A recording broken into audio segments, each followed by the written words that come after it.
జానపదుల శివుని భార్య ఆ పార్వతిని లింగుగా సంబోధించే మనకు పాటలు కూడా వినిపిస్తూ ఉంటాయి. తంగేడు చెట్టు కింద కోలు, లింగు పుట్టిందే కోలు అంటూ ఆ పార్వతీదేవి ప్రతిరూపంగా పూలతో లింగాకారంలో పేర్చి భక్తులందరూ పూజించడం జరుగుతుంది. అలాగే ఒక ప్రాచీన కథ ప్రకారం 16 కోట్ల ఆదివాసులు ఆ కొండ ప్రాంతాల్లో నివసిస్తూ ఉండేవారంట.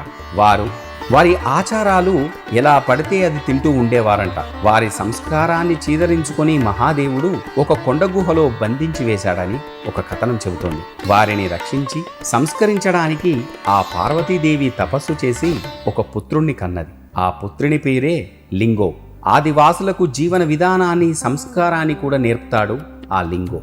సంస్కృతి పరిరక్షణకు పూనుకున్న పార్వతీదేవి అక్కడి వారందరికీ కూడా ఆది దేవత అయ్యింది. ఆ విధంగా ఆదివాసులు తమ బతుక్కు ఆధారమైన పార్వతీదేవిని, ఆమె గర్భాన్ని తరాలుగా పూజిస్తూ వస్తున్న విషయాన్ని కూడా ఆ బతుకమ్మ పుట్టు పూర్వోత్తరాలకు సంబంధించిన ఒక ముఖ్యమైన విషయంగా కూడా భక్తులందరూ గుర్తుంచుకోవాలి.